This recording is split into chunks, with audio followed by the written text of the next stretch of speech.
హోంమంత్రి అనిత మాట్లాడుతున్నారు. లైవ్ చూద్దాం. ఆఖరికి లీగల్ టీం ఎంతవరకు అంటే ఆపరేషన్ గరుడ అని చెప్పి మెడికల్ షాప్స్ని కూడా ఈరోజు మేమందరం కూడా చెక్ చేసుకుంటున్నాం. ఈవెన్ రైల్వే స్టేషన్స్లో మా స్నిఫర్ డాగ్స్ చాలా ఎఫెక్టివ్గా పనిచేస్తున్నాయి. గాంజా పట్టడంలో మా పోలీస్ డాగ్లు ఈరోజు ఉత్తమ అవార్డులు కూడా ఇవ్వాలి. వాటికి అంత మంచి ట్రైన్ అయి ఉన్నాయి.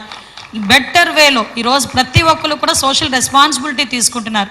నేను మిమ్మల్ని కోరేది ఒకటే, మన భవిష్యత్తు బాగుండాలంటే ఈ రోజు కాదు, నెక్స్ట్ మీ జనరేషన్, నెక్స్ట్ మీరందరిది ఈ మొత్తం ఇదంతా ఎంజాయ్ చేసేది మీరు మీ చుట్టుపక్కల ఉన్న వాళ్ళందరినీ కూడా సేఫ్ గార్డ్లో ఉంచాలి అనుకుంటే మీ తాలూకు ఇన్ఫర్మేషన్ కూడా మేము గోప్యంగా ఉంచుతాం. 1972కి డెఫినెట్గా అటువంటి పరిస్థితులు ఎక్కడైనా ఉంటే కాల్ చేయండి.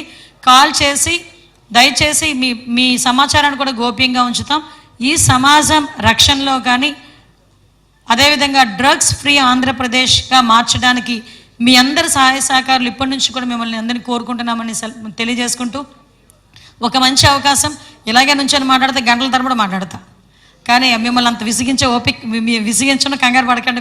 మీరు ఎవరు కూడా దయచేసి ఒకటే చెప్తున్నానమ్మా, మీరందరూ కూడా మంచిగా చదువుకొని, ఇందాక పొలిటీషియన్స్ అన్నారు కదా, ఎనీ టైం మీలో ఎవరైనా ఏ రోజుకైనా ఒక ఎమ్మెల్యే ఒక ఎంపీ అలా అయిన వాళ్ళు ఎవరైనా ఉన్నా కూడా ఏ రోజైనా నన్ను వచ్చి కలవండి.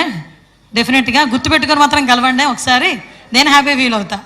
ఈరోజు యువశక్తిని ముందుకు తీసుకురావాలని ఉద్దేశంతో అమ్మ మీకు తెలుసా, యాక్చువల్గా మొన్న అసెంబ్లీలో 164 సీట్లు మేము గెలిస్తే అందులోని 60% కొత్త వాళ్ళకి అవకాశాలు వచ్చినాయి. ఈరోజు 25 మంది మంత్రులు ఉంటే దగ్గర 17 మంది కొత్త వాళ్ళు ఉన్నాం మేము మంత్రులుగా. అదేవిధంగా నిన్న కాక మొన్న రాజ్యసభకి కూడా మా అందరికన్నా చిన్నోడు విజయ్ని తీసుకెళ్ళి, చింతకాయల విజయ్ని రాజ్యసభ సభ్యుని చేశారు మన నారా చంద్రబాబు నాయుడు గారు.